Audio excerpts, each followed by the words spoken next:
evening, lovely people. This is Diabolical. And yeah, new Pesterquest volume this time. Yeah, I'm pretty sure we checked the past chum rolls. They're here. Alright, close menu and start. Also, hold on. No, credits. I didn't actually check who rode which route. Route. That's gonna take a while to get used to. Anyway, Karkat's route was written by Aisha U. Farah. And so was Gamzee's. It was also written by Aisha. Only Kate Mitchell rode Vriska's route. Yeah, I think that's a little bit closer. Hopefully it doesn't sound super loud in the video. I fear that I don't know, I really don't know if I'm getting like sick or anything, but yeah, I'll try and do the voice. It's such a hard voice to do. Fucking cannons, how do they work? Volume 6, Route 1. Oh shit. Okay. We just smash cut into Karkat here. First things first, you deliver Karkat into the arms of a giant white crab. Oh, his lusses, which strikes you as a totally normal and safe thing to do. You're really beginning to get the hang of this sap situation. For instance, you are now capable of utilizing it without unleashing a lengthy exposition on the values of interpersonal relationships. You can just go. Lucky too, since when you drop Karkat off at his place, he does not look in the mood for philosophy, more for crawling into bed and sleeping for a week. You don't blame him. Dave and John are nice kids, but they do require a high level of buy-in to talk to. Since you have a memory like a steel friendship trap, you recall that there is another possible bro in the area. Why did Karkat call that kid he lost his shit at the thought of meeting? Macaroni? You sap to Macaroni's house. This time you aim for the yard and not the broom closet, and find yourself outside a huge sandstone castle at the edge of a dark, sprawling ocean. You would have said it was abandoned if it wasn't for the lights in the windows. Standing at the tide line is some sort of Halloween decoration, a scarecrow made entirely of sticks and hair and a pair of oversized gray pants. Wait, they probably don't even have Halloween here. It's already spooky enough every day. An eternal world cannot even fuck with night holidays. The scarecrow throws a rock into the surf. Winding up his long, thin arm is a whole production, although the motion is surprisingly fluid. You edge closer, not wanting to alarm him but needing to move the plot along at a reasonable clip. You clear your throat. Oh, he's pretty. I can't believe I would ever say that about Gamzee. The boy's scarecrow does the laziest double take you have ever seen. It's like he's on half speed. Motherfucker, are you lost? That's a little forward. Not that you're not hip to all the choicest trends that the kids are on. You have absolutely no problem with some random teen just swearing at you out of the blue. It's absolutely fine. In fact, you love it. Makara. Oh, that's what his name was. You ever look at the ocean? You know, really get your eye stalks going on it. Well, yeah, you're doing that right now, actually. Since the ocean is right in front of you and it's very hard not to see it, at least out of the corner of your eye. Oh, dang. Felt for sure you were someone's little lost lusses on account of being white all over. Not my old goat for sure. That old bastard's never once showed his ugly skull to shit pie. The tide creeps up the beach and you take an automatic step back. The water looks normal, and Makara is up to his shins in the surf, but you still don't trust like that. You can teleport, but that doesn't mean you want your toes burned off by alien salt water or whatever the fuck. What about you, stranger? You ever get down on a hot, warm plate of gooey mess? Pie, motherfucker. I got one in the oven. Oh, how silly of you. You love pie. You love it so much more than any weird shit you thought he was talking about. He grins and... Oh god. Horror opens up a pit in your stomach as his skin cracks. Before you realize that it's makeup, he's got face paint on. He has kind of like a clown thing going on. It tracks, the big pants, the crazy hair, etc. That's actually kind of fucking weird, but really not as weird as it should be. Like everything since you began this rollicking friendship romp, this new information feels like remembering rather than learning. But right now, all you really care about learning or remembering is that sweet pie the kid mentioned. Hell yeah. You got your pen all at where it's supposed to be. In your sack. Gamzee. Come again? Gamzee.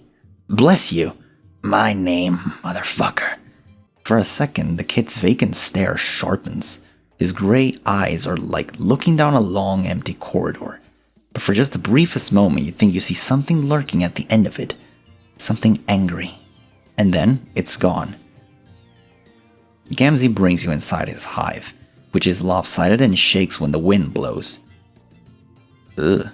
Whoever designed it definitely got their architecture degree online. It also smells a lot like weed. Okay, you take a step into the living room. Oh my god. Hey, they provide the honks, I don't have to put them myself. Oh Jesus Christ, there are like 40 little honk horns strewn around on the floor, in a pattern that makes it absolutely inevitable that you'll step on most of them on the way to the couch. You give up after a few seconds of careful hopping and just honk your way across the room. It's a goose party up in here. Oh yeah, brother, make that music. Sometimes it all just gets too much to contain, you know what I'm saying? Gamzee sticks his head around the door to what you assume must be the kitchen. He's got flour on his nose. He thought he said the pie was already in the oven. What is he using flour for? Did I say floor? Flour? The music builds up, don't it? It's like a miracle.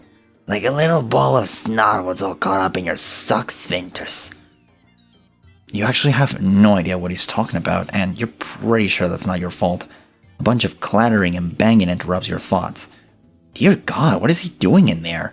How hard is he baking? Then you realize it isn't coming from the kitchen. It's coming from a different door. A closet door. What even is that? Oh fuck. It's you and Carcat. You must have time traveled without even meaning to when you sat here. Damn it. You thought you were getting the hang of this.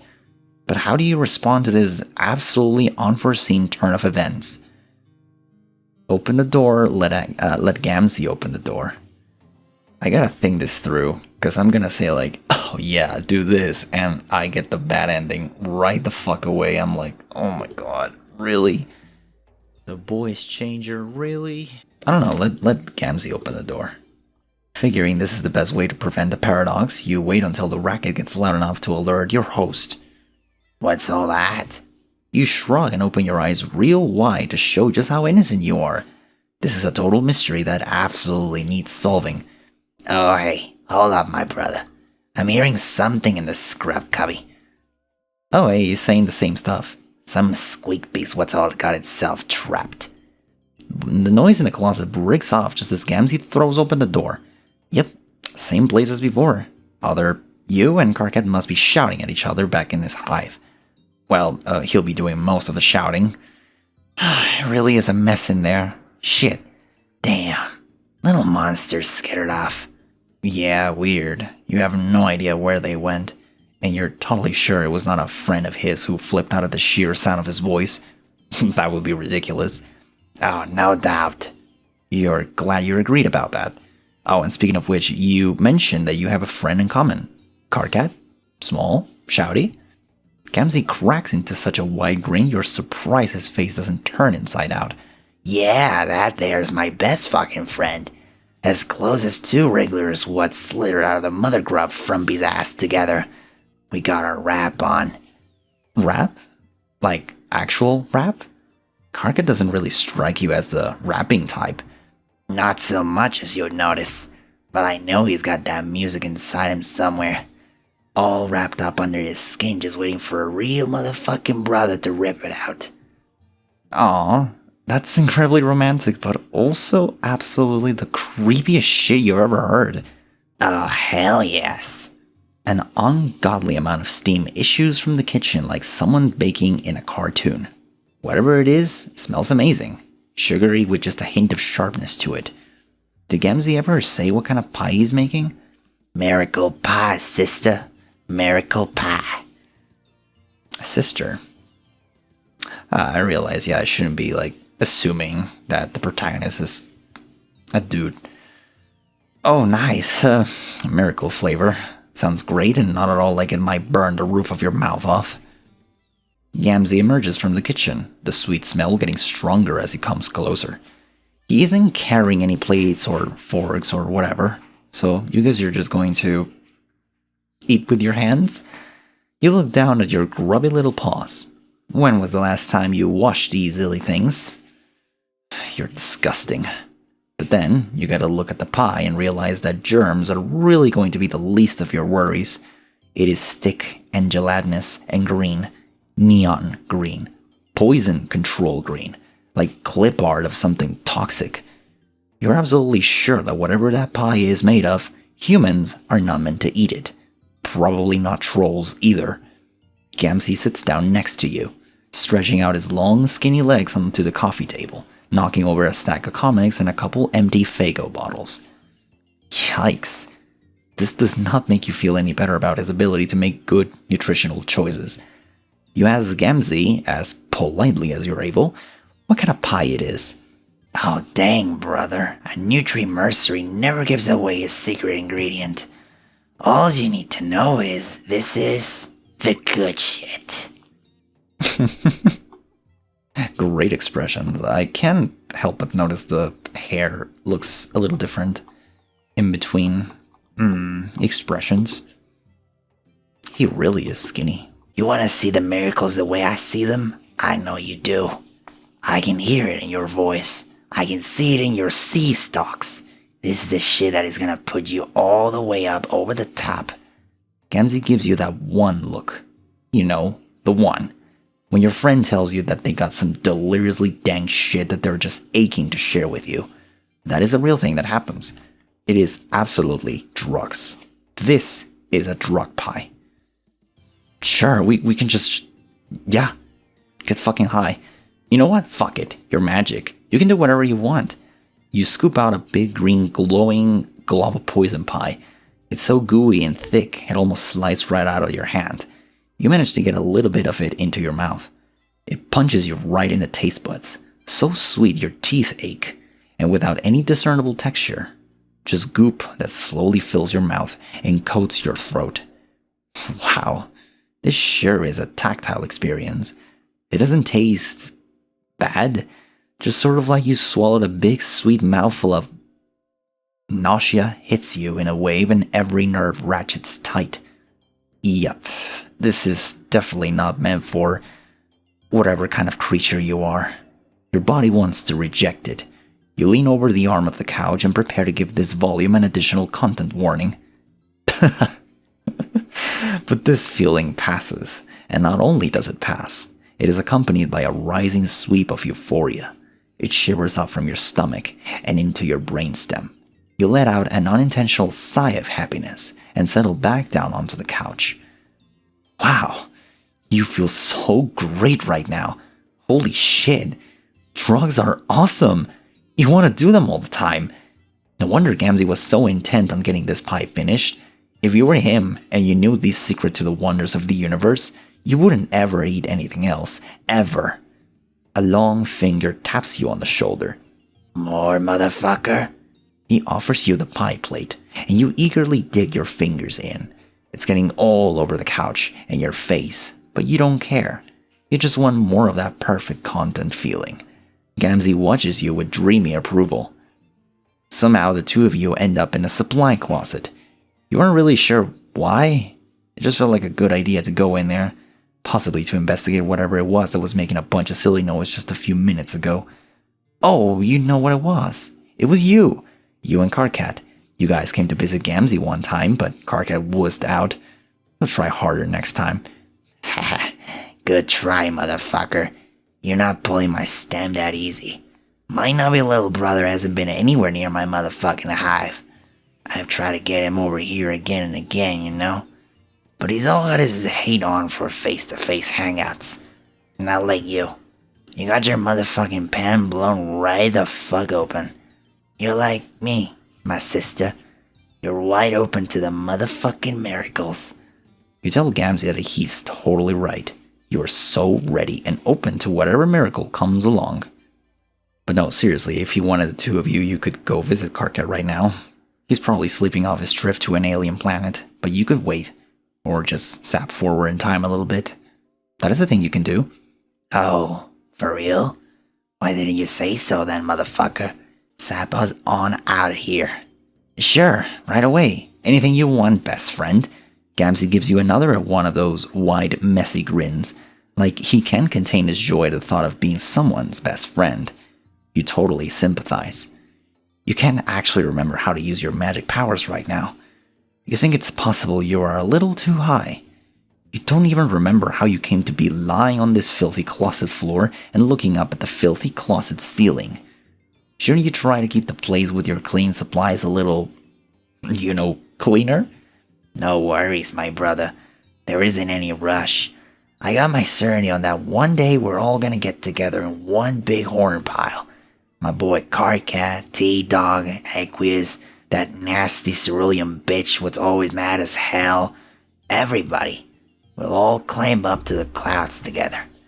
You don't know who some of these people are, and I don't think she's always like, what? Nasty cerulean. Oh, wait, cerulean. What was I thinking of? Fairy. Oh my god. You don't know who some of these people are, but that's okay. You're confident that they'll all make amazing friends, and you can't wait to climb up into the sky with them. What will you do once you get up there? We ride the Dark Carnival all the way to paradise, my brother. The Dark Carnival. That sounds familiar. Somehow, you feel like you've heard it before. Oh, I sure hope so, motherfucker. Anybody what's got any kind of head for religious dogma at all's heard of this shit. I knew you were a real one. Oh yeah, for sure. You are the realist, but, imagine you weren't as real as you could be. What would you tell some dumb asshole who had no idea what Gamzee was talking about? The Dark Carnival's where the path leads to, my brother. Back in the old days, the righteous got their blood poured out when their time came. All that purple painting... Okay, typo. The Ringmaster's Circle. But nowadays it's more of like a metaphor and shit. When a motherfucker dies, his soul is all ruptured out from his corpse meat, right? And that soul's got to all up and go somewhere, don't it? It's not about just float around untethered. So it rides up onto the carnival, where it gets all right and properly judged, to see whether it's been a good bitch or a naughty motherfucker. Anyway, that's how the miracles work. Right. God, that sounds amazing. You really hope Gamzee gets there one day. Something jagged slams up against the haze of drug contentment. You feel it like a booming knock on the inside of your consciousness. You remember a face. Gamzee's face. No, not quite. Oh, someone from Hive Swap? I'm sorry, I didn't play it. Friends him. It's a face with makeup, but it's younger, kinder, more vulnerable. You remember, this is a friend. You remember you had friends. You remember a clown. With a monumental effort, you force yourself into a sitting position. Gamzee is still splayed out on the floor, totally gone. You have to figure this out. For a split second, you had it. You shake your head, trying to clear it. You stagger up. Gamzee makes a sleepy noise and rolls onto his side. You stagger back into the living room, feeling your way across the wall until you find an ablution trap. You locate the sink and splash some water on your face, trying to focus enough to concentrate but not enough to lose this thread. Somehow, you know that if you become too aware of yourself, you're going to completely forget everything again. It's almost like someone wants you to forget. Forget all of your friends and your past adventures. You close your eyes and picture that friendly clown face. A name drifts across your mind, almost close enough to snatch. Oh, okay, zap. All of your other trips through the narrative have been instantaneous. 1 second, you're in a place, and the next, you're in another. This time, the air feels warm and gelatinous, like trying to run while waist deep in water. The drug pie could just be fucking with your powers, but you know in the core of you that isn't right. You are where you were not supposed to be, and something here knows you're trespassing. Something here is awake, and it sees you. Your body goes through a series of shivers, not unlike when you first tasted the pie. Some distant layer of you knows that whatever you are experiencing is wrong and not meant to be seen by anyone, as if somehow you've gotten a glimpse into the subatomic level. Your vision stretches out in a long, empty corridor, and at the other end is okay. Shit. You slingshot back to Gamzee's hive, hitting the floor with what feels like every inch of your body. God, how can you fall on your ass and your head at the same time? How is that legal? Even worse, you appear to have sobered up much faster than you have any right to. The high has broken like a fever and you're sweating through your 10-tree collar shirt. You turn. Gamzee has somehow moved himself to the couch while you were doing whatever it was, trying to throw yourself into part of the narrative you don't have permissions to see. You look significantly less stoned than before, too. Where did you go at, motherfucker? Oh, I just tried to pop in to visit someone? Someone you thought you remember from your past, and it went wrong. Somehow you're just getting the image of a T-posing figure, which is absolutely absurd. Damn, that's some deep nonsense right there. Some righteous fucking noise. Yeah, you guess so. Probably just the drugs, though. Gamzee looks at you through slitted, hazy eyes, and you realize that trying to explain anything to him when he's in this state isn't going to do any good. Just a fever dream. And that is probably exactly what it was. Shit. Maybe this is what the kids refer to as a bad trip. Is this what Gamzee does? Just sit in his hive all the time and get high? Well, that's a perfectly respectable way to deal with a hellblaze like Alternia, but... God, it just makes you sad. All these kids you met so far make you incredibly sad. So incredibly sad. There. Now you went and bummed yourself out. You're exhausted. You really are not above doing the least amount of work for the highest possible reward here. You shrug and tell him that probably, that what you experienced was probably a miracle. Gamzee's, wow, I never seen that word before. Gamzee's beatific smile makes it all better.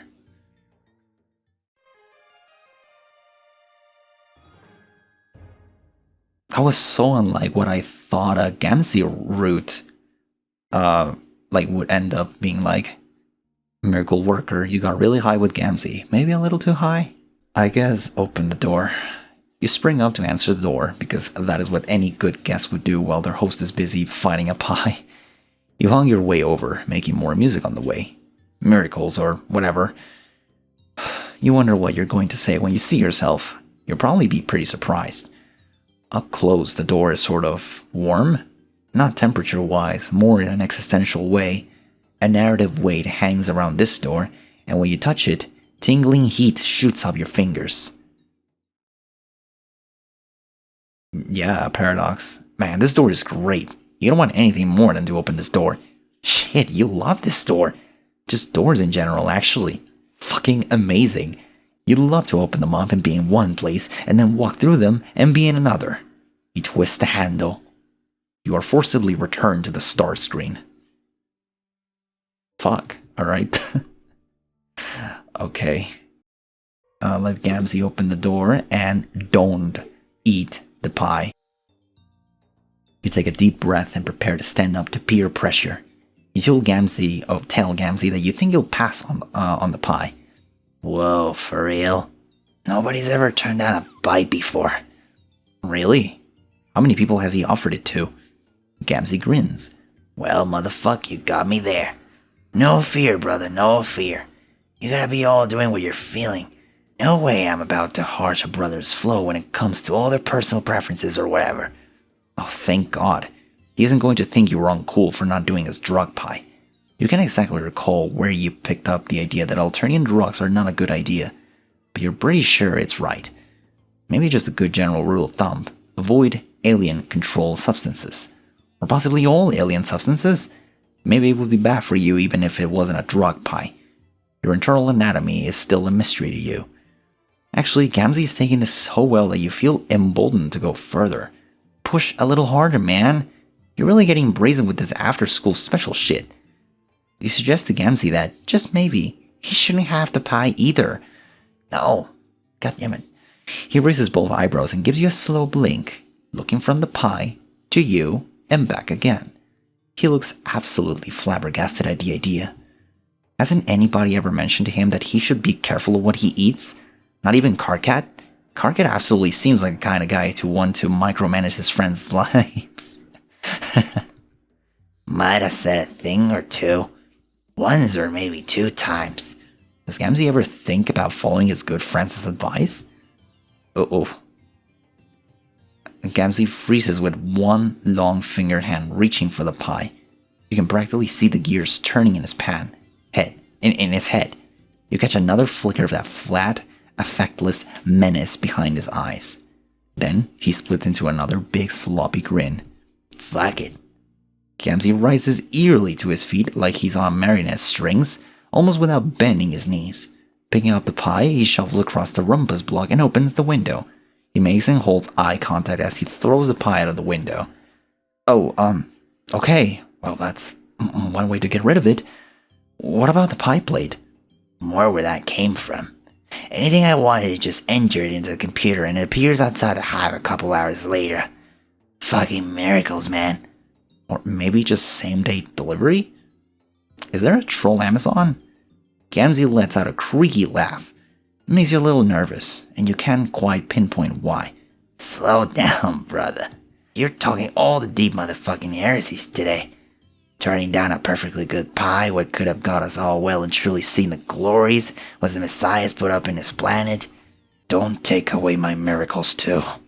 Well, you didn't make him throw the pie out of the window. You just made a suggestion. He didn't have to listen to you. No, you got the right of it. We'll do it your way. You never know. The old goat might come home for once, and he never likes it when I fly high on pie. Well... Shit. Well, if he's sure... Gamzee looks at you from across the room, silhouetted against the window like a black spot on the moon, and you think you may have made a mistake. You're not exactly sure why, just something in the back of your head is shouting at you. Maybe you'll check, just to be sure. So when Gamzee lopes back into the kitchen, maybe to throw more shit passive-aggressively out of the window, you step forward, just a little while, a couple of days. The house is quiet, but everything looks mostly the same. When you listen, though, you hear a steady thump, thump, thump. If you didn't know better, you might say it was someone banging something against drywall. For instance, their head. The sound rattles through the stone of the hive and builds along the scaffolding of your body. Oh, fuck me, Jesus. With mounting dread, you step forward a few days. The hive is a wreck. It wasn't exactly a showroom before, but now there are 3 times as many honk horns and Fago bottles overflow off the table. The couch bleeds stuffing from 3 long gouges. The TV is shattered, and every mirror in the house is broken. Every shiny surface slashed past recognition. It's like someone didn't want to see themselves. Gamzee? Oh God, what happened? You sap the Karkat's hive. He knows Gamzee. He'll be able to tell you. Oh God. Red everywhere. It's on Karkat's bedroom walls, the floor, even arcing up to the ceiling. Karkat's red blood. You had never gotten a chance to talk to him about it. Your stomach curls in on itself and you fall forward, onto your knees, reaching onto the carpet. You haven't had any of the pie, so nothing comes up. Kanaya's room is in far greater disarray. She looks like she put up much more of a fight than Karkat had. There are great gouts of jade blood all over the bowls of cloth and drafting table, but it's joined by deep splashes of royal purple. Kanaya's hot tub glows sickly into the dim room. A smiley face with a round clown nose is painted in blood on the screen. Beneath it, an instant message flashes. Fuzzy Fangs, what the fuck? You can't ignore me forever, Mariam. I doubt you can even do it for one night. The cursor flashes. Green and purple ooze on the keys, still wet. Oh god, he's gone after AJ too. You have to do something. You appear in a tall stone room. You've never been here before, or maybe you have. Maybe you already made good friends with this particular troll. It really depends on which option you choose at the beginning of the volume. God, why do you think that? Why isn't your brain working? What the fuck is wrong with you? You feel like you know all this, but not. Like you watched it all happen to somebody else. From the distance, you hear a telltale honk. Ice sheets up your spine. That is the most cursed noise you've ever heard in your life. Jesus fuck, you're going to have nightmares filled with brass instrumentation, provided you don't die immediately. Oh shit. Oh hey there, motherfucker. You're late. Oh hey, Gamzee. Sure look totally fucked up. Green and crimson painted shirt, splashed off his arms to the elbows. It's like fucking Christmas up in here. 3 deep purple gouges intersect his face, still bleeding freely. Shit, dude. You should have kept doing your drugs if this was the alternative. Talk about an overreaction. Overreaction? Isn't no fucking reaction, little aberrant speck of war meat. This is the true God's judgment. You came to me, motherfucker. He spoke his words in my ears. He's the only one what's ever bothered to say motherfucking truths to me. Who came to him? Who was speaking truth? Don't worry. You'll meet him soon. Oh god.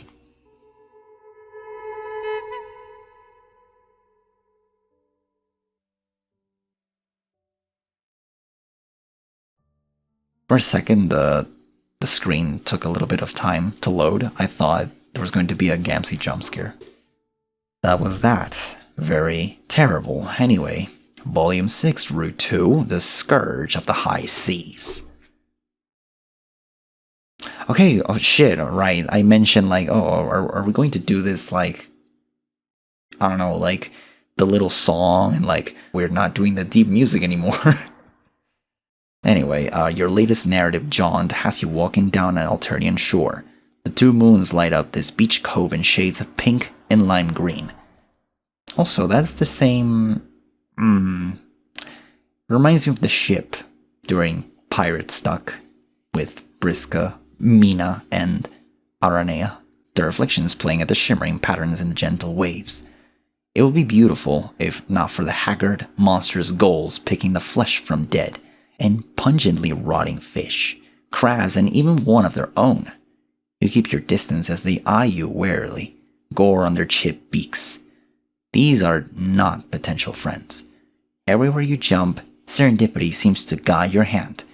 But would it be right to call you fortunate? The night is cool, almost cold. You kick a pure white seashell down the beach. It skips gracelessly in the dark gray sand. You have brought friends together and just barely begun to master this tremendous and strange power. But no, you think, you are not fortunate. As you walk alone down the sand that's still radiating stored up heat from the searing day, you feel a pang. Something's missing. You know you felt this way before, but you can't place when. You have a gulf within you the width and breadth of this ocean, an isolation so plain, so true, that it seems impassable. Invincible. You snap on a weird bug, and you don't even care.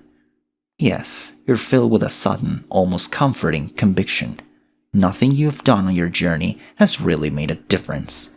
If you can pick up and put down the lives of these alien weirdos and human weirdos and shake them like an Etch-a-Sketch when things go wrong, are you really accomplishing anything? Or are you just building shitty castles in the sand with flimsy plastic implements? Castles that won't mean shit for nothing when the tide rises.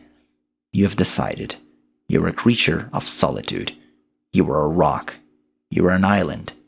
From now on, you walk alone. There may be an angled figure crouched with terrible posture on a dog ahead. Sure, That figure may be sitting next to an intriguing-looking moored ship, yes. But surely one glimpse of a potential life to meddle in will immediately make you fall off the wagon back to a life of itinerant friendship, right? Oh sweet, a new friend. God damn it. You amble over to the girl hunched on the dock like the stupid... Them? What? I'm sorry, I never heard that term before. Oh, okay, it's, bimbo, himbo. Right, okay. My bad. I never could have deducted that. You amble over to the girl hunched on the dock like the stupid thembo friends. Why do my eyes have such narrow field of view? What the fuck? Yeah, the stupid friend you are, doing an acrobatic fucking pirouette off the wagon. She hasn't seen you yet, so you watch her like a creep. Right. She's leaning over a complicated pile of papers, erasing boxes and filling them in again. Every once in a while, she pauses to roll various dice. As soon as you take one step onto the wooden deck, she looks up and jumps with a feline quickness into a standing position, looking immediately ready for a fight. Whoa. What are you?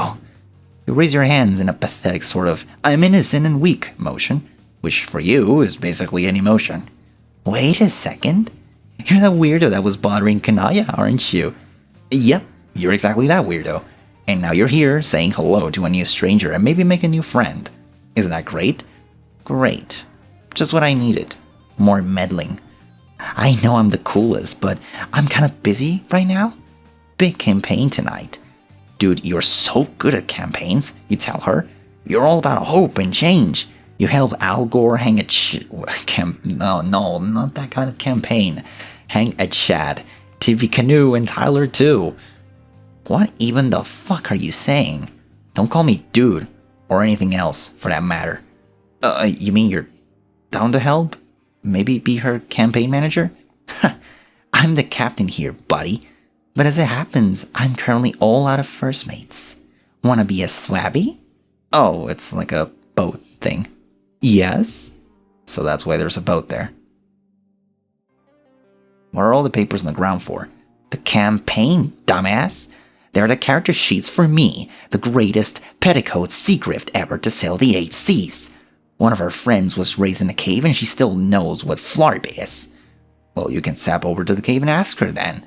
Her look of indifference is immediately replaced with a tilt of the head, as though your threat to leave caught her attention. Ew. Not unless you want to smell like cat piss. Not unless you want to smell like cat piss for weeks and get high off second-hand nip. Look, it's simple. Pick a name and roll up some stats. For example, I am Marquise Spinneret Mindfang. I am the scourge of the high seas, an undefeated champion of naval flarp. My callers on the horizon turn even high plots into sniveling cowards. You say that sounds really cool, but aren't troll names 6 letters long? You mean you've only met a couple before this, but for some reason you have a really strong sense of the rules here. I am in character here. Try to keep up. You guess that explains the outfit. She seems really into this. Maybe weirdly into this. It's all a bit intense. Isn't this just a game? Flarp is more than just a game, and I am the best there is. How about this? If you agree to make a character and sail with me, I'll tell you my real name. You look at her elaborate costume, over at her ship, and decide. Why the hell not? You already made your friend bed. Now you have to sleep in it. Not that you're going to sleep or anything. That will be painfully ridiculous. Okay, gaming flabstractions. The stat bat is the first and most important of the flabstractions you'll be summoning in Flarp. Seems cool, I'm hooked. Okay, let's walk you through this. You should be flattered that a master gamer like me is giving you the full tutorial. I had to read the books myself, with no help.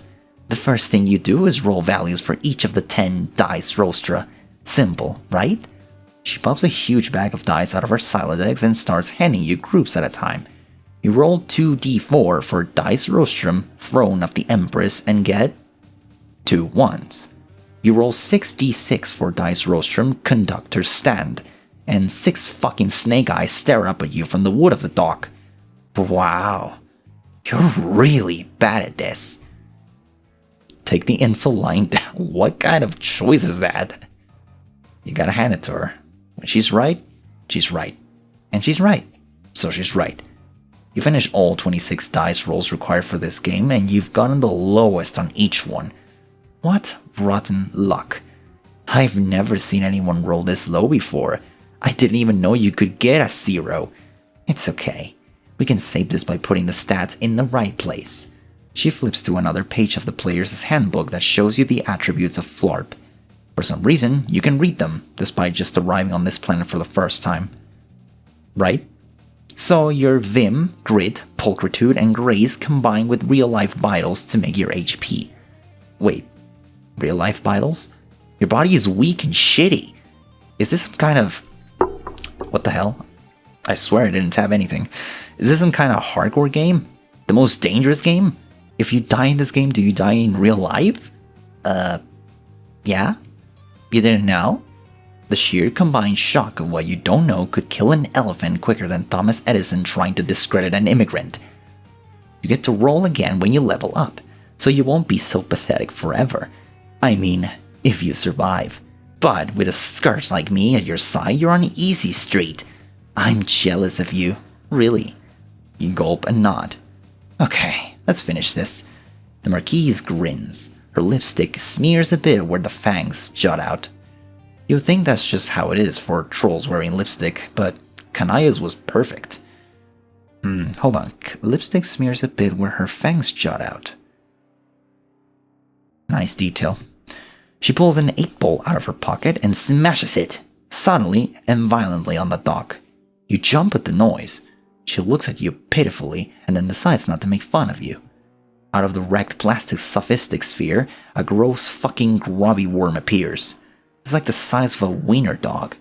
In its wriggling, you see that it is pulsating. Covered in the blue-tinted family recreation water once inside an 8-ball, the grub's swollen ovipositor glistens. It extends to deposit a massive brood of eggs, each glowing in a center with a slowly pulsating LED light. This is so fucking gross. You look away and dry heave a bit, leaning off the dock. So far, this game sucks ass. Jeek. Don't tell me you've never seen a game grub before. You tell her you have never seen a game grub before. Grub. Sorry.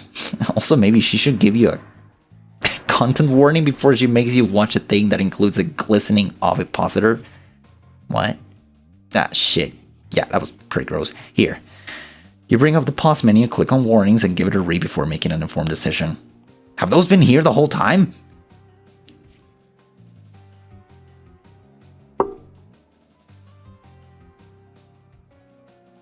Oh my god.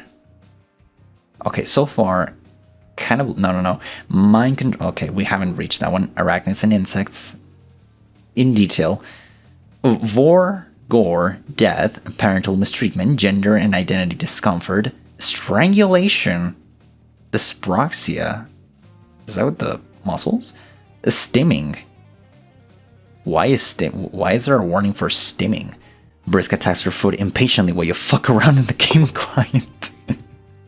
For some reason, seeing a full list of content warnings isn't easing your anxiety about what's ahead. It reminds you of something that once made you really angry. In fact, you were especially worried about the gore and death tax. Maybe you should just peace out of this. There's basically no harm whatsoever in you yeeting out of this one. And it might save you a drowning for a good measure. Not that flirtation with dangerous ends is exactly rare for you. No, why the fuck would I peace out? No. Don't be a wuss. You know what? You're an informed reader and a prepared gamer. You've got this. You ask Vriska what's next. She points to one of the glowing, blinking eggs, which is hatching a pixelated-looking bat. It flaps its way into the air with a high-pitched squeak, and starts glowing and projecting a holographic image of a torch. Alright, all you have to do is assign your dice roster on your attributions cons. What? Pick your best and worst stats. Your top 2 stats determine your starting class. There's a lot of classes, but I'm already the best one. Alright, well, that seems simple enough. Drag attributes into the dice rostrum you want to utilize for them. This decision is permanent, and so make sure you're satisfied before pressing finalize and ensconcing them. Oh my, okay. This is not even real. What the fuck? Or I guess it is. Drag attributes to dice rostra on the attributions cons. Hover for details. What? Hey, no.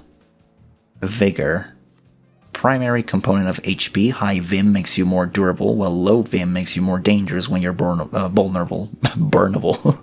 Sheer confidence. Man grit. Leverage. Imagination. Grace, pulchritude. Dexterity. Appetite.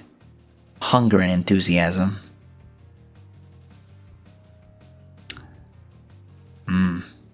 Definitely appetite here, and grace. Tummy wonder, okay. Okay, which one's the least important for me? Again. Finalize. Your two highest attributes are grace and appetite. Your starting class will be tummy wonder. You're an expert at two things: girth and the tactical application thereof. A max level petticoat sea grift and a level 1 tummy wonder. Not exactly the meta strat. You're lucky you're paired with the number 1 gamer in Alternia. Before I can carry you to victory, we need just one more thing. There's more of this bullshit? What now? Is a giant sandworm going to poke its head out of the sand and puke up some more fucking game mechanics that will be described in excruciating narrative detail? Quit being so dramatic. Your character needs a name. Oh, a name. Yeah, you already have one of those, though. You told Jade it already. But man, you're not feeling as comfortable with it right now for some reason. Why is thinking of yourself as a distinct being with an identity and a history feel so uncomfortable? What is wrong with you? Hey, nothing's wrong with you. What the hell? What is wrong about that? Might as well just make up a character name. Name your character. Oh shit. Really, they're giving me this much, I guess, freedom. Does it have to be a troll name or what? Let me look into my trusty note full of potential names. Oh, there's some really dumb ones here. Oh my god. Let's just go with something, simple. Yeah, there we go. The Marquise welcomes you aboard her ship. As soon as you confirm your name, the other eggs start squelching and cracking into more little flying holographic biotech projectors of various shapes and sizes. Moths and dragonflies and lightning bugs zipping off into the distance. Vriska capture locks all her various books and character sheets, pushes her eye-patch glasses up the bridge of her nose, and clambers up the gangplank of her ship, which you see has a name painting on the side in cerulean script as you follow her. Brigantine. Here, hold this. Vriska hands you a rope and you hold onto it, keeping the mainsail rolled up as she scurries to and fro. Aft and bow? Across the deck of the ship, making adjustments. You watch her try to tie a double bow line but struggle with the dexterity of her mechanical fingers. Oh, there's the dyspraxia. Swearing in frustration under her breath, you politely look away and try to make idle conversation. Hold on, what exactly is dyspraxia? Well, I feel a little bit more informed. You ask for her end of the bargain. What? Her name! You made a character. She tells you her name. That's the deal. She secures another rigging and stomps back over to you. You haven't really made a character until you're in costume. Is your fin already fresh? Perhaps even the freshest? Here. She dumps an extra outfit out of the inventory, looking almost exactly like an earlier version of hers. Smaller, with more amateur stitching. You put on the big rich coat and feel super badass. She looks at you, tilts her head to evaluate, and then grabs a jaunty hat, feather and all, from her Silodex and pops it on your head. Nice. Alright, my name is Vriska. Vriska Circuit. Don't you forget it. Vriska Circuit, or the Marquise, satisfied with her preparations, snatches the rope from you and lets it go, unfurling the mainsail. She practically skips to the captain's wheel, ready to steer the brigantine out of the harbor. Real name basis is one step closer to friendship, though for a moment you feel like you got told that name already. Your brain is messed up enough without remembering stuff that maybe didn't happen in canon, if canon is even a real thing that means something anymore. Your unsettling metatextual introspection is interrupted by Vriska shouting, "Roll for initiative." You hear the bus the bus of projector bugs boarding your ship, and soon 4 flickering holograms appear on the main deck, looking like lurching. God damn it, I need to get my shit together. Looking like lurching zombie trolls.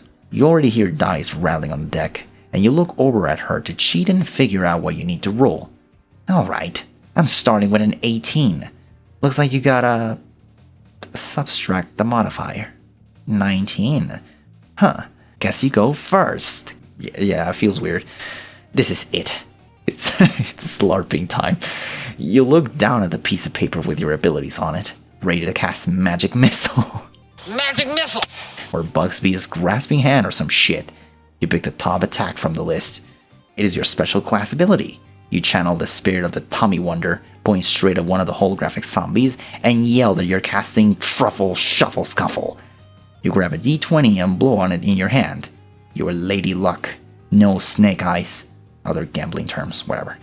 You let the icosahedron of Tabletop Destiny drop through the air, awaiting the result with bated breath. You get a 2 and miss. God damn it. Vriska laughs out loud. Check out how a real gamer does it. Then she shows you how a real gamer does it. Over the course of this and the next 4 holographic encounters of ballooning complexity, tediousness, difficulty, and word count, she just rolls so many goddamn dice and keeps track of so many goddamn stats. You are overwhelmed, bewildered, and tired of doing math in pencil by the time the last squid-themed holo monster dies. You were worried about the danger of this game before, but it seems like the only way you're gonna die today is from fucking boredom. Then you spot it. How do you pronounce that? A schooner painted all in black emerges from the fog. You shout to Vriska that there is a ship on the port horizon. Vriska looks... Right? Does she not know the difference between port and starboard? Pretty embarrassing, to be honest. Huh.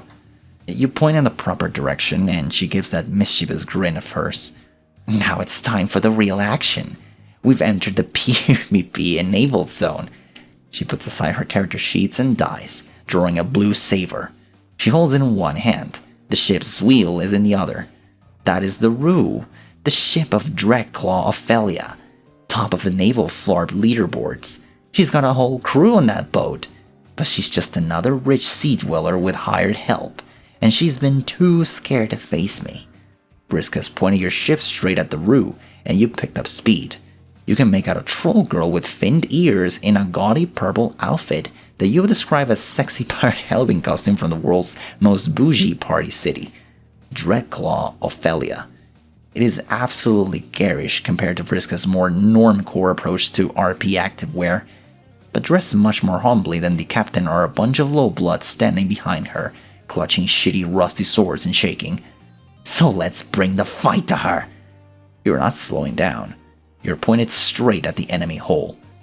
Vriska steers your ship, my ship, directly into the well-appointed schooner, and you struggle to keep your feet at the shock of impact, which knocks the violet blood and her frightened thralls to the deck of the Rue.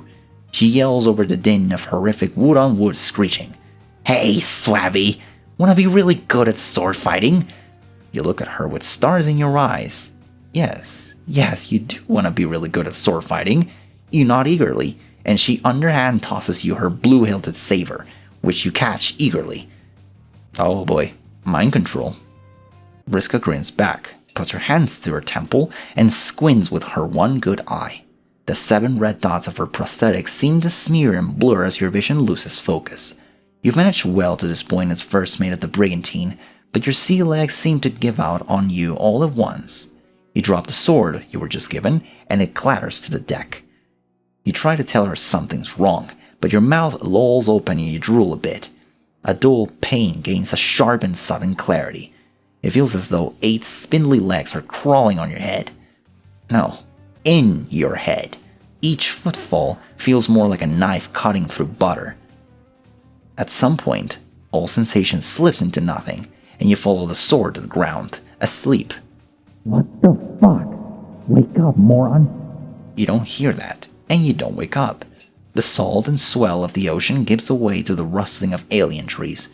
No longer do you hear the scream of gulls following your ship, waiting for corpses and gore to tumble overboard. It's all peaceful. Consciousness returns to you, and its first present is the discovery that you're face down in slightly wet dirt. Some gun in your mouth.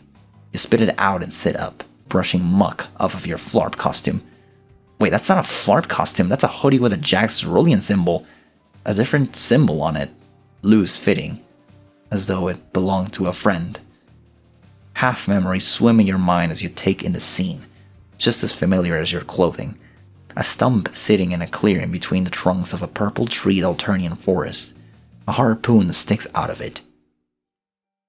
This stump would typically fill you with unease, an aura of death and defeat, but a squarely silhouette cuts through the darkness, and you step further into the clearing and feel your heart lift. Sitting there on the stump, kicking bare feet back and forth, tilting her head to the side and smiling impishly is your friend Boldir Lamati. You remember her. You remember her! Psst. Why? I'm doing a voice for a character I don't even know. Ugh. Well, Boldir, hold on. Nice theme going on. Oh, they look so funny. They're so tiny. What is this? Okay, it's a she. Alright. Oh hey, Polipa. Fancy seeing you here. That's a joke. I'm a figment of your imagination and was expecting you the whole time. She pats the stump next to her in an inviting gesture and you sit down. You feel less adrift than you can ever remember. You tell her you missed her.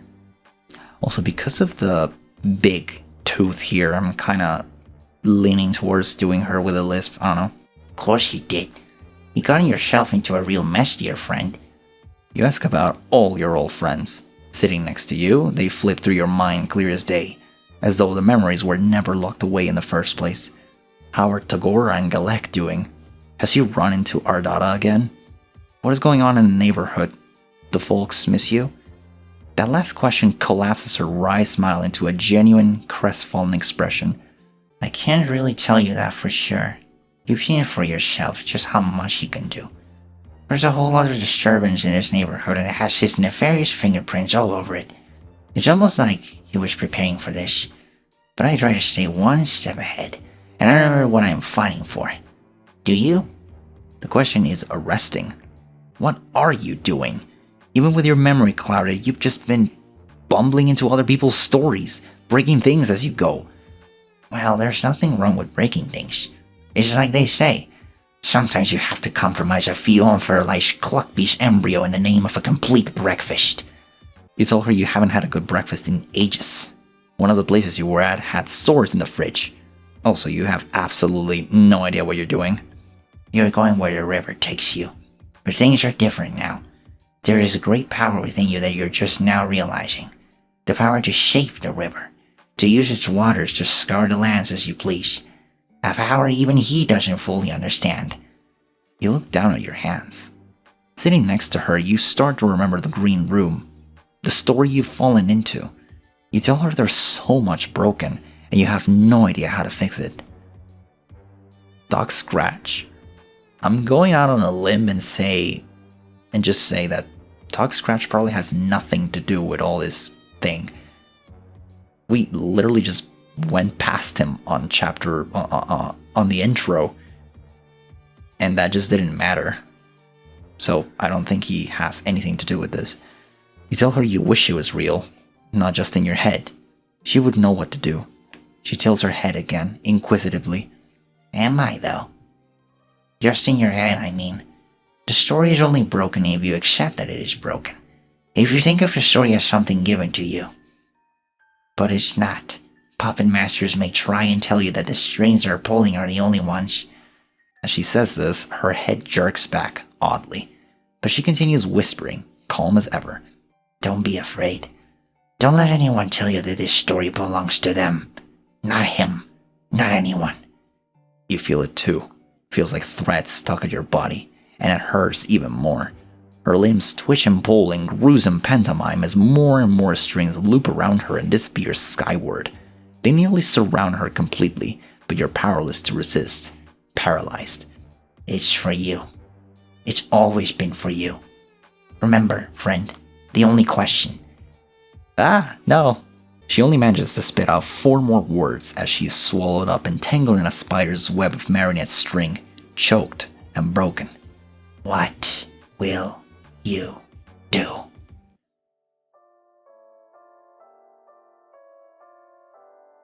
The whole scene seems to melt away in searing green, and you're falling, dancing beneath the skilled hands controlling you. He is here. I'm not reading that. The ticking of 1,000 clocks, exactly in time, echoes around you. Did you miss me? I seem to be on your mind. I am flattered. It's no wonder you're thinking about me just after meeting one of my greatest disappointments. You really do spend too much time around willful little girls. It may start to give you ideas. Ideas of choice, of challenge. You are relevant because those holding the strings decided you were relevant. An observer. The show must go on. But don't make the mistake these little ingrates did. It can go on without you. The bits that really matter, at least. What's that? Am I doing this? I'm afraid not, darling. I don't even know to what you're referring. Yeah, see, there we go. He hasn't done shit. Tears sear at the edge of your eyes again. You try to keep Bolyer's words in your mind as the strings squeeze the breath out of you. What will you do? Another voice seems to answer, from another place entirely, scratchy and loud. It says, "Fix this." You wake up.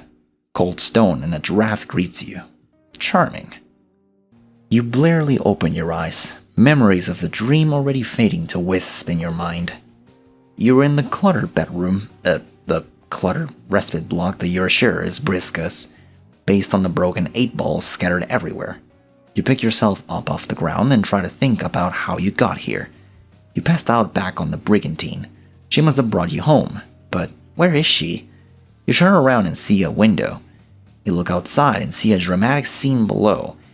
Vriska is mind-controlling a group of thralls. One she must have won off of Dreadclaw while you were out cold. They're marching one by one towards a massive web. Oh shit, she's feeding her losses. Perched in the web is a giant spider, heaving, hulking, hungry. Vriska's about to feed the losers of this game to her losses. You can't watch, hide in her room and wait.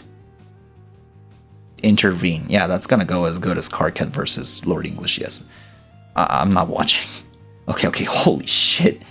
Vriska's lost is a giant spider monster that eats children. This explains so much, and also raises a significant number of questions that you're gonna think about while not watching these kids get eaten. You look for something to distract yourself with. You spot a black, raggedy book, much older than anything else in this room, with Vriska's symbol on the cover. No, don't read that. Don't read that. You reach for it and open it up, flipping to a random page and seeing what looks like a journal scrawled in cerulean, but not Vriska's handwriting from your character sheet. Looking inside the first page, you see the name Mindfang. You read, and holy shit, you're very unsure this is appropriate for a young girl to be reading. You keep flipping through the different parts and wow, it just gets worse. Vriska named her character after this? You lose yourself in hate reading. Yes, hate reading. Mindfang's long stories about petty crime, dubious consent, and weirdly detailed descriptions of the outfits of a woman named Red Glare. Oh shit. Whiskers. You're surprised, then, when Vriska walks up the stairs, hands in her pockets, looking at the ground. She doesn't even look at you before sitting down on the floor across from you, cross-legged and staring at 1,000 yards into the distance. She rocks back and forth, hands still in her pockets.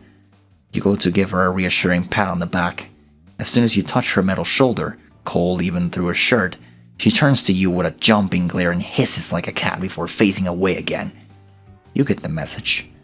She takes an 8-ball out of her inventory again and then savagely, brutally beats it on the stone floor of her room until it's nothing but shards in a puddle. Then the two of you sit. She occasionally picks through the debris of the 8-ball and rocks, clenching it and unclenching her fists. But as the minutes pass, her breathing slows bit by bit. You don't say a word or bring up what happened. She's the one who talks first. Earlier you seemed like confused about why I care so much about playing a character. She thumbs the dog-eared edge of a worn piece of paper in her sharp claw hand, staring at the wall. She's still got blood on her jacket, blood that almost makes you retch with the memory of spidery mandibles devouring her spoils. One glimpse of it made you sick. What would dozens do? Hundreds. I mean, it seems obvious to me that the Marquise is the greatest and coolest character ever made. But I've been here for so long, it's sort of like a part of me. Everybody's throwing shapes every day and acting like something, right? But most people are so boring. They don't dress up, they don't act. They're always so obsessed with being the exact kind of troll they were yesterday. Maybe you don't have to be the same. Maybe you can go on message boards and try out being someone new and find out you like it. Maybe it's nice to be called something your losses doesn't call you. And meet people who only ever knew you as the girl online or on the other ship who is like super badass and good at things. Come on, you can't tell me you've never wanted to be someone else. You've edged a bit closer to her during this rant and are looking at the sheet of paper in her hand. It's a spreadsheet-looking series of boxes she's filled in with red ink. Name Marquise Spinnerd Mindfang, class Petticoat Seagrift, gender F with 8 exclamation marks. So emphasis on the gender. Levels, all of them. She's doodled all over the margins. Art of her captaining ships and swinging swords and drinking out the goblets. Have you ever wanted to be someone else? The question makes you uncomfortable. Just pondering who you are now fills you with unease. Fuck playing a character. Filling out a sheet like this for yourself seems impossible. A piece of paper representing all your physical and mental attributes. A blank canvas, the common outlines thereon defining the boundaries of every conceivable personality. You don't even know how you would fill in the gender box. You've been busy making friends, okay? Suddenly she turns to you. And there's a desperate kind of crazy intensity in her good eye. Like her gaze will burn you. You're going to leave, aren't you? No, yeah, of course. Everybody does. Do you think I like this? I used to have a partner. She didn't like it either, but she helped anyway. Like you, I guess, except she didn't puke when she saw blood. And also, not like you at all. She made rules. She loves rules.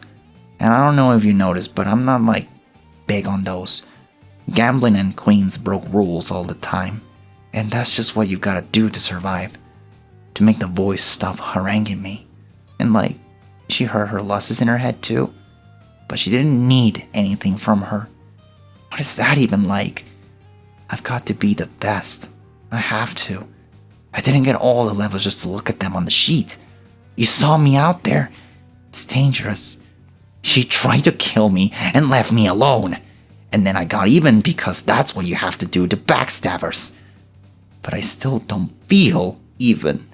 It doesn't bother her. Nobody ever cares. They just leave and move on, and I'm still stuck here on the stupid world. How are people mad at me for putting losers out of their fucking misery? This planet fucking sucks. Oh boy, that's a lot. You let her finish her tirade. She hasn't looked straight at you for the whole thing. You gently ask about how her Moirail, who you did just befriend, would feel about her saying she's alone. You see a lot of thoughts flicker through her head, and a lot of expressions dance across her face. She settles onto a look like she's smelling something off. People always want shit from other people. Sometimes you know somebody and you can't describe like what your whole deal is. You grow up with these ideas about what you're supposed to do, how you're supposed to be. You get handed down these strict categories, tables in your player's handbook, and you read stories or journals or whatever that say, this is a mate sprit. You feel like this about them. And you have a Moirail that meddles with you because you're just too broken for her, and she just wants. Or you get told, oh, this is what a rival looks like, and then you look at your black date, and it's just an absolutely repulsive, slimy eel who always wants you to kiss him, and... ugh, man, I could really upgrade in that department. But then there's someone that comes along and none of that stuff makes sense to you. You just like being with her. Or it's not even like you just feel like shit makes more sense with her. I would say it's like you have this voice in your head saying you're not good enough all the time, but she makes it quiet, but I actually do have a voice in my head saying I'm not good enough. God, I'm not explaining this right. What I'm trying to say is... yeah, that's a doomsday device. Everyone leaves, nobody cares, and we're all waiting on a call-up to war. And look, I'm ready. I'm the best at war. It's just a big flarp. But I'd rather have a plan B. You give Vriska a moment to breathe. You don't give her a reassuring touch on the back, remembering her jump and hiss when you tried that last. She's like a feral cat, this girl. Tangled, greasy hair droops over her shoulders that are always hunched up, like something would come for her throat if she exposed it to anyone. You wonder if she ever let her shoulders down around the girl she's talking about. An ex, perhaps? Of course she did. You wonder if she ever will again. You hear a pfft in your ear and a squirrely little laugh, and suddenly remember a green room and that you had this thought before, somehow. You ask her the question that's been consuming you, or more accurately, not consuming you. Why were you left up here when everyone else got fed up to the spider? She tenses up immediately when you ask this, and takes some time to clench her fists, then releases them. Some people are off limits. She has to eat, but she doesn't eat my friends when I bring her enough food. And you're counted as off limits? You're one of her friends? Oh my god, don't get a big head about it. I wouldn't let her eat Karkat either, and he's not like my BFFC for life or anything. Plus, you helped me out, and that is the pirate code. Plus, Fuzzy Fangs would be mad. It must be hard separating trolls into two classes, friends and food. Like that, it must be hard, and nobody understands. I mean, that's how it works here. Everybody's got someone to kick down on. Except Rustbloods, but them's the breaks. Somebody's gotta be on the bottom to keep the whole shebang afloat. Killing people lower down than you is what all the school fees say you're supposed to do, to get ready for a life of space war against... well, it mostly seems like they just kill more lowbloods. That's all it ever is. My ancestor... She looks left and right, as though she's going to be overheard, then leans in smirkingly. She sounds like she's letting you in on a secret.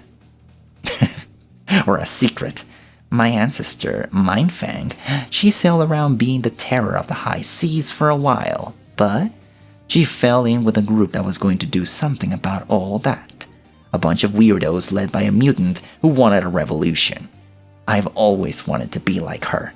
I liked using her name more than my own for a while, dressing up like her, learning to sail. But I always ended up back here with a pile of corpses. That's having a lusses, right? Sometimes you don't get to do what you want to do. She talks to me, you know? It only stops when she's full.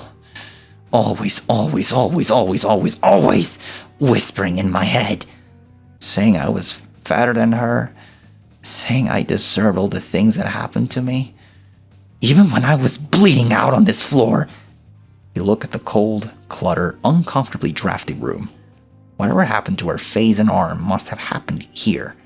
You see a broken figure silhouetted on the wall. You look back at Vriska and you know what she is. For all the bombast, insults, killing, you're looking at a survivor. You're looking at someone who did nothing wrong. You remember Dave's carefully crafted defense of a persona. You remember Rose eating oatmeal for dinner in a drafty brutalist mansion. Jade in the shadow of a volcano, raising herself. Your world can be as brutal as this one. Earth makes survivors too, and you have made a difference for them, one at a time. All of that nihilistic bullshit earlier feels like it was shouted at you by some meddling voice. Someone holding the strings. Fuck that. You're gonna be a goddamn hero today. You're gonna make friends with this whole fucking planet if you have to. And you're going to make it better. Or at least less of a complete dumpster. You tell Vriska you'll be right back and sprint down a spiral staircase. What? You keep running, pumping your beautiful legs straight out of the door of Vriska's giant hive. You don't have to color inside the lines of someone else's story. This is your motherfucking narrative now. You take a leap when you reach the cliff and barrel over, falling fast, wind whipping past your face as you tumble through the air towards the giant white spider. A leap not of faith, but of hope. You crash into the carapace of Vriska's terrible murder mom hard, cracking it with a piercing shriek. At the same time you zap hundreds of feet above the mouth of a volcano. We just dumped the spider in a volcano. Unshades his island and kick off the back of the spider. Oh, kick off the back of the spider, yeah. Leaving the giant, troll-gorged arachnid tumbling into the lava as you set back to Alternia, back to Vriska's respite block. You appear behind her. She doesn't notice you. She's looking out her window, down at the empty web, with a shocked expression. Still looking out the window, her stunned silence turns slowly into a grin someone less generous than you would describe as shit-eating. Holy shit! Yeah, you actually did something! Okay. What a strange route. Route, sorry. Oh my god. Hell fucking yes. Sweet a new friend. Take the insult. Play Flarp. I don't know. Shit, dude, I'm actually getting like new dialogue. Come on. No doubles, pick again. Wait, what? Oh, okay. Right. No. Intervene. Holy shit, this was supposed to be a game. These innocent kids are getting fed to a fucking spider, and it's all because of your definitely essential contributions to Vriska's victory. This is so messed up. Games don't cause violence, you think, as you rush down the stairwell. They can't. Vriska is going to discredit an entire generation of games. What? And add fuel to the fire of anti-gaming activism with this kind of behavior. Oh, and also kill some kids. That's like normal Alternia stakes, though. You gotta defend the integrity of Fortnite. That's much more important, obviously. She's still like, rush out into the late night air. Too late to save a tranquilized, mind-controlled olive blood from being torn asunder. Vriska's luscious holds the troll boy in her forelegs, pedipalps tearing through clothing, and oh my god, chelicerae? I don't even know. Tearing into gray flesh, feeding a winding intestine in her mouth. You feel like you're gonna yards. You have no idea what you're doing, standing out here alone against a giant monster and this gaggle of mind-control thralls. But you gulp down some air and yell, "Stop!" Vriska turns to you, and she doesn't look like she's doing a lot better, frankly. She's got a similarly sick expression on her face, but something in her eyes is dead, resigned. Her expression crumbles into a scowl. "What the fuck are you doing?" She squints her one eye in pain like there's a voice screaming inside her head. "I know. Okay. I know. I'm dealing with it." She steps up towards you and you see cerulean dyes appear one at a time between her fingers. The dyes are sparkling with cold blue flame. You suddenly feel as though you're going to have a very, very bad time. First, you fall asleep on me like a weenie and I have to fight the last encounter all on my own.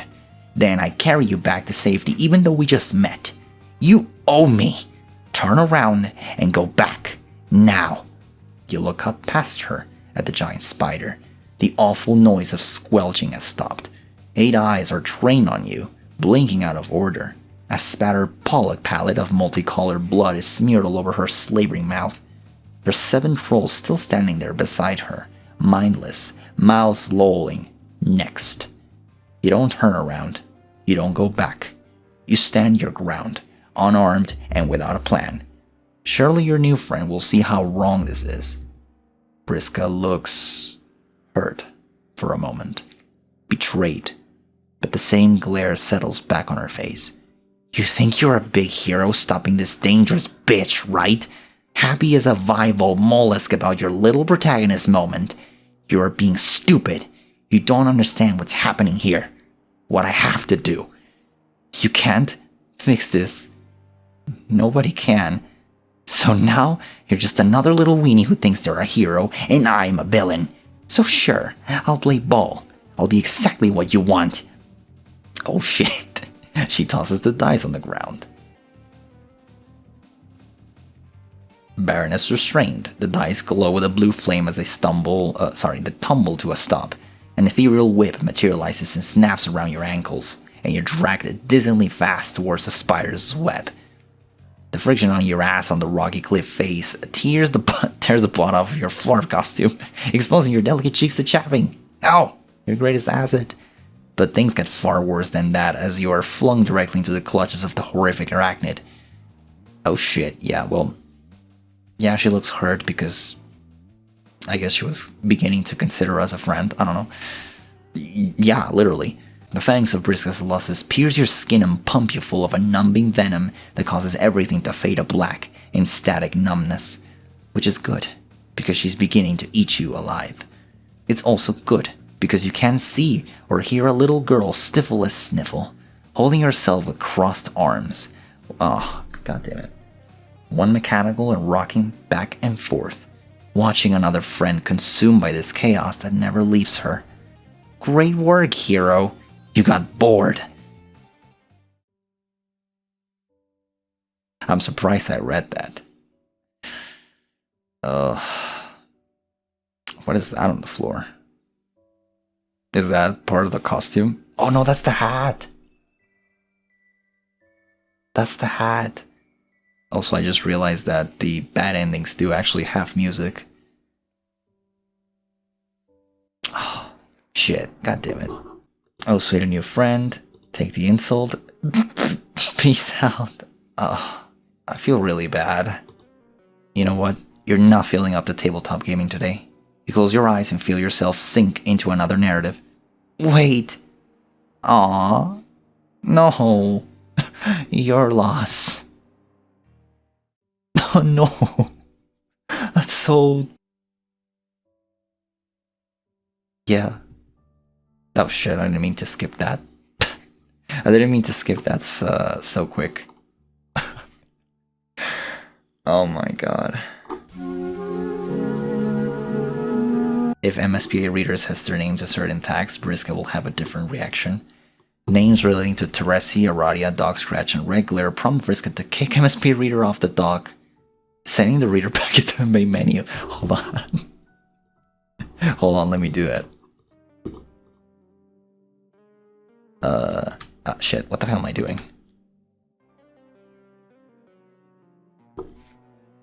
Aradia? As soon as you say it, Vriska narrows her eyes at you. Without warning, she pushes you off the deck into the briny Alternian waters. Yeah, sore spots, sorry. Choosing Tavros will have her make fun of the reader for choosing a way too wimpy name. Any of the other troll names will have her berate the reader for being unoriginal. Choosing a name referencing Vriska or Mindfan will have her tell the reader, no doubles. Choosing the name Cecily prompts her to say, now that's a badass sounding name. Let me guess. Oh yeah, of course. Choosing the name Reader or MSPA Reader will cause Vriska to tell the reader that the name is weird but suits them. Also, no doubles. She did say no doubles. Did I randomly just like have the same stats as her? That would be really funny if that was the case. Alright, wait, what? Oh yeah! Oh wow, oh shit, I didn't expect that. And I got it randomly. There's only room for one petticoat Seagrift on the high seas. No doubles. Mother thrower, you changed Vriska's life forever. You wonder what boiled... Ew, broiled spider tastes like. Broiled? Broiled. Is there a... Oh, okay. Okay, yeah, it's boiled, broiled. Okay. Weenie. For some reason, I feel like that's something. That's the one you get for naming yourself Taros, right? I did it again. No doubles. Pick again. Piss Icarus.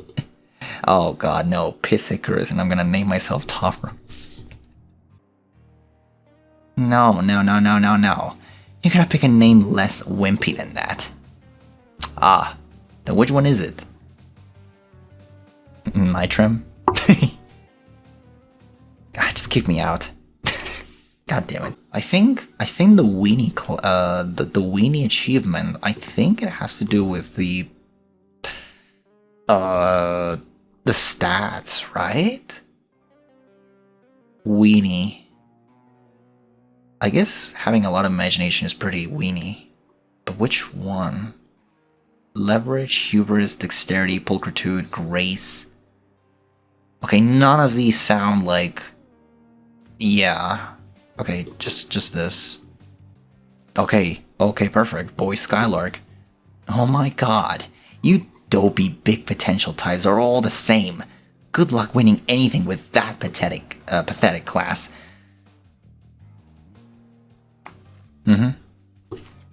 Alright. Let's go do it again. Now.